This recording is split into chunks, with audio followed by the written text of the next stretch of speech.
Good morning, good afternoon, good evening, wherever you find yourselves. Welcome. My name's Adrian Laws. I'm here to just give you an invite, actually, to join me in searching for answers to things that become apparent in our lives. Do you know, I'm the tender age of 54. For probably about 30 odd years and a bit of that, I was a very angry, bitter person. I'd been through quite traumatic experiences, and they had impacted me massively and had a negative influence on my life. I lost my sister and two cousins in their teens, basically. My sister through cystic fibrosis, and my two teen cousins. One was killed on a paper round, and the other one was killed on the way to pick his honeymoon tickets up for his forthcoming wedding. Massively impacted me, made me very angry and bitter. I mean, I could give you more in depth of what happened with my sister. That was really the catalyst that began everything off for me on this angry teenage childhood. How did it influence me? Well, I used to like a drink, and I used to drink when I became nearly 18 as a way of self-medicating, really, if you want to call it that. I wasn't an alcoholic, but what that drink did to me, it brought out all these demons, all this anger into my life, out of me. And it just, in the most horrible ways, where I became quite aggressive, violent, challenging to people.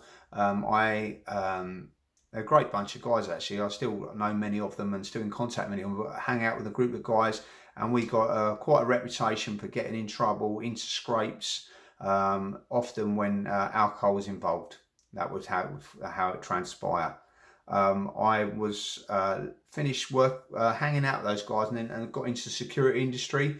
And in that time, I met up with a great guy who'd been part of the security team for a big, well-known band on a world tour. Him and three other guys. He and I became fantastic friends, and he was probably one of my closest friends in the industry.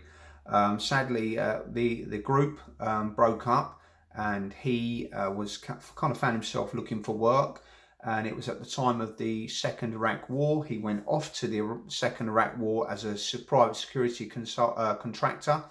They did one tour out there, came back, begged me to go out and work out there. So it's great work, it's kind of like relatively safe out there. I didn't. I was at work in the UK that I was doing, so I couldn't sort of give up on that contract. What transpired was that he went back out there for his second tour and was sadly killed by a suicide bomber in Baghdad, and just in that time as well, they dragged his body around Baghdad off the back of a pickup truck and just did unspeakable things to him, which is thankfully he was already dead by then, but he said he was none the wiser. I went to his funeral, and that's weird because at the time my wife had started going to church, and I was absolutely adamant that there was no God. Why would he have allowed three young people to die in such awful ways? Why would this happen? And I was, when my wife suggested to me to go to church, I went, no, you can keep that. I'm not having any of it. It's a load of old rubbish. And actually, church is just for weak people who need a crutch to lean on. And that was my response. I had no time for it whatsoever. As I say, my great friend was killed out in Iraq. I went to his funeral, and whilst at his funeral, I just had that, you have moments in life where you ask, what is this all about? Why is this happening? Why did those three young people have to die? Why did you, if you exist, allow this? And I kind of threw the gauntlet down in church in North London, just in my mind. I didn't obviously verbalise that because I was in the middle of a service. And one of the things that made me do that as well, as I looked at the scene played out in front of me, down the far end of this church was a young wife and two young children, two young girls, exactly the same setup as me, exactly where I would have been if I'd have chosen to go out to Iraq and work out there with my good friend. I didn't, and I'm eternally thankful for that. But as I say, it just provoked me to have a conversation with this God, if he existed, and say, what is going on? I said, if you exist, this is me, this is exactly how I spoke to you. If you exist, If you are relevant, you show me, because I don't get this. And the way I'm verbalising it is exactly how I was thinking in my brain about this situation. I kind of threw the gauntlet down. And that's when things started to change. I went home, didn't give it much thought. A few times, as I say, my wife was going to church, and once I was off to a contract in the West Country, and I dropped my wife off at church just to drop her off, and that was it. When I pulled up there was a gentleman outside who became a good friend later on in time, and he worked at a private school. He was a proper man's man. That's how I verbalise it. He loved climbing. He loved outdoors life. He loved rugby. He just loved doing man stuff, and he was a proper man's man. Not weak, not not a lightweight, just a real proper man. And as I was about to leave after dropping my wife off outside their church, and it wasn't like a conventional church, it was just a church that was run out of a school hall on a Sunday morning. There was a knock on my window, and I wound the window. He said, "I'm really sorry to hear about your friend." I said, "That's okay." And I was kind of trying to play it down. I said, "That comes with the territory of this sort of work, unfortunately, but hey ho, life goes on." He said, "You can always come here on a Sunday if you wanted to." I went, "Thanks, but no thanks." He said, "Well, you know what, consider it. The offer's always there." Now, by that time, I had two daughters, both going to junior school, primary school, and I'd been unwell, and myself and my wife had prayed along with them for me to get better, and I had. My youngest daughter really was on my case after that. I said, "Dad, I wish you'd just come to church. Come to church. Come to church." And in the end, I went, "Right, I'm going to church just to shut you up, prove there's nothing in it, and then that'll be it. That'll be me done." So I kind of rocked up at this church. Felt really weird because I thought, "Why am I here? I'm not a good person." And I'll tell you more about that in a second. I'm not a good person. I've done some really bad things in my life. I shouldn't even be here. But I've just, as there to prove a point, sat in this church, and I won't lie, because I don't lie, try not to lie. As I sat there, I became really uncomfortable. They started singing these songs. It wasn't like your conventional hymns either. It was like modern day worship music, and they all stood up for the worship, which I kind of expected, because that's what you get in normal church, if you like. And they were there singing away, and then the worst thing ever happened. And I thought, "Oh, I can't believe this." Some of them were putting their hands in the air, praising this God. And I'm thinking, this is exactly why I didn't want to be here. I don't want to be around a load of Bible bashers who, with their crutch being openly displayed, their weakness crutch being openly displayed. But I just put up there because I was just trying to be respectful to them. While I was there, as this music was playing and they were singing more, and I was listening, I actually said to my wife, "Why have they turned the heating on in this building? It's warm outside. It's ridiculous." The sweat was just perspiring off of me. It was coming down me. And she said, "I don't know what you're talking about. It's not hot." And it was. I just felt this sweat, this overwhelming warmth that was like glowing. Like, I don't know, some of you may be old enough to remember the Ready Breck adverts where the person would walk with that red glow around them because they had that internal warmth. And that's what I felt. And the other thing I felt, I've got two great parents and they're still alive, thank God. But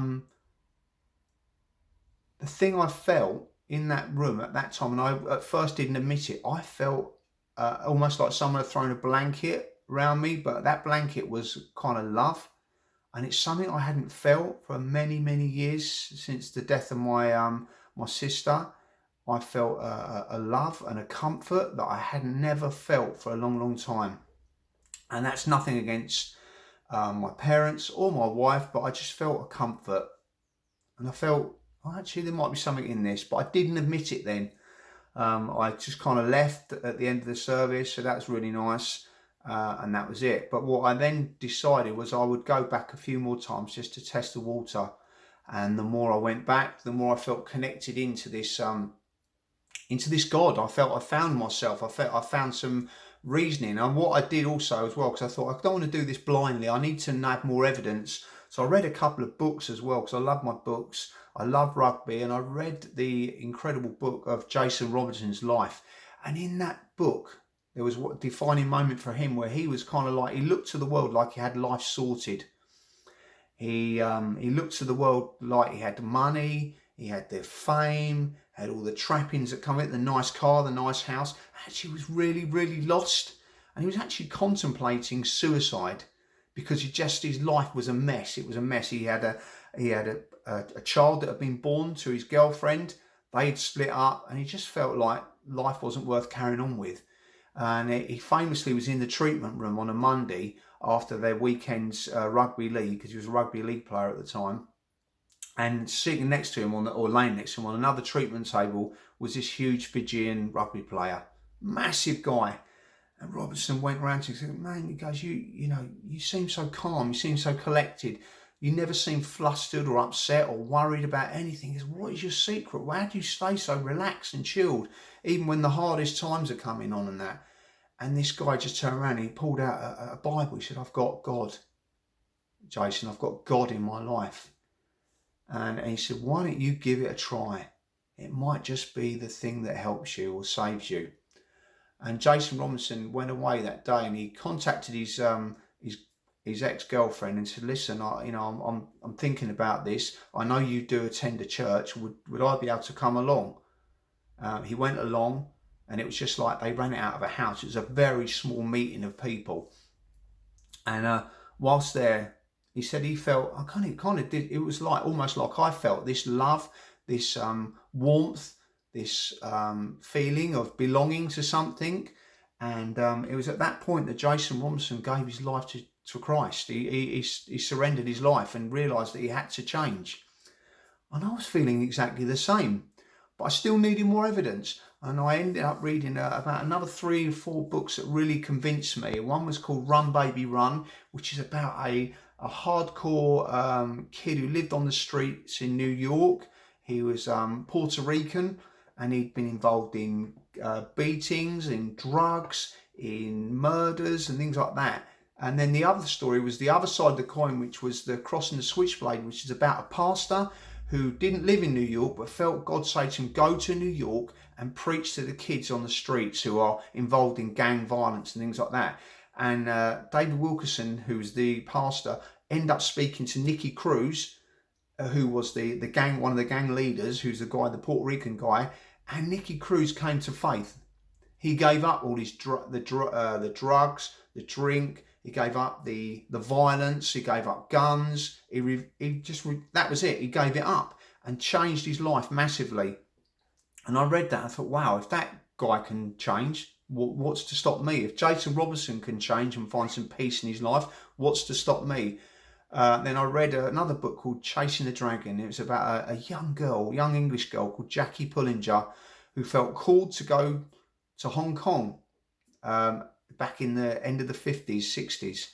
And she went and she operated and went to a place in Hong Kong called the Walled City, basically where all the triads operated, all the drugs were run, the prostitution was run out of there. And we had a lot of people who were sort of addicted to heroin and cocaine and all the other stuff, such as alcohol. And Jackie Pullinger had nothing to go with but her faith, and she ended up praying for people to be saved, delivered from their addictions, and saw incredible changes in people when they found their faith. So as I read these stories, I realised actually it was possible for me to begin again, to start a new life, to walk away from all the stuff that I'd been involved in the past. And some of that stuff was theft. I'd been involved in moving stolen goods. I'd been involved in violence. I'd been involved in lots of stuff that I don't need to go into, but it's stuff that I wasn't proud of. And that stuff was as a result of my longing to belong to something or someone, to be connected in, to be part of a family, even though my parents were still there, as I say, struggling to digest the death of their daughter. I started going to church, and suddenly found this incredible love, as I say, and I fully immersed myself in that life and changed my life. In that later on in life, in my not straight away, later on I gave up drinking alcohol, not because anyone told me to, but I just really felt it was the right thing to do, and that was by the influence of another man who came into my life, who I really think God brought into my life, a gentleman called Jeff Thompson, who is a lovely man who I met through security. He trained me on a course, and he had life-changing experiences where he walked away from violence and whatever and chose to follow a path of loving people and forgiving people, and he renounced violence and went on to become an incredible playwright, author, film producer, and I think life-changing person for thousands if not millions of people. And I've had the privilege of meeting him, spending time with him, and he has influenced me as much as many other people have in my life. One of the things that really did it for me, though, I went on a course because I had loads and loads of questions, and they were deep questions, and they were good questions about why, if, what, prove it. And so I went on this course, and in the span of that course, lots of those questions were answered. Some weren't. Some went on to unfold later on in life. And that course is commonly known as Alpha. Now, we as a church are running that with the current situation with the coronavirus and that. We're running it online. And I would love you to join me online on a Zoom meeting to be part of that course, in which time you'll see some short films. They're nothing more. There's no pressure on you, but they'll give you a chance to ask the questions and maybe see some questions answered. But if they're not answered to your liking, you make an educated and your own decision as to whether this is for you or not. If you've experienced bereavement like I did, I would advise you come along, just investigate. If you've been involved in drugs, I haven't. I've never done drugs, but I know people that have, and they've been able to get away from that through this. Then great, join me. If your life's brilliant and you're still looking for answers, come join me. I'd love you to join me on the course. And there's nothing in it. I'm not going to come knocking at your door saying, oh, that's it now. You've been on the course. You've got to you've got to become a Christian. You've got to do this. You've got to do that. I'm saying, join me. It will take about an hour a week for a few weeks, in which you will be able to see the films, sit down, have a Zoom meeting with a group of other people who have the same questions, same mindset maybe as you, and then for you at the end to make a decision about where or what you want from your life. Right, it's over to you now. Now, I'm going to give you my email address, and I would love you to email me if you would like to come on board, and there's no pressure from me for you to join. So my email is adrian.laws, that's ADRIAN.laws, that's LAWS, at Warfield, that's WARFIELD.org.uk. That's adrian.laws at warfield.org.uk. Please join me. It'd be great. I would love to hear your questions. I would love to hear your arguments, actually, because they're all valid. They're all valid. I had those arguments. I had those questions. And you know what? Still, some have not always been answered for me. But what's happened is I've never lost a friend. I've gained, I would like to say, hundreds and hundreds more. I've had eye-opening experiences, and I believe I've got a better life through it. And I appreciate life better. So come join me. That's my thing. We start on the 6th of May. So we haven't got a lot of time. As I'm reading this, it's the 30th of April. We're coming to the end of April. So that's next week. Come join me. Email me. Come join me. I'm not a pressure salesman. I'm not a Bible basher. I'm just someone who genuinely cares for other humans and want them to be able to understand themselves and maybe a way forward.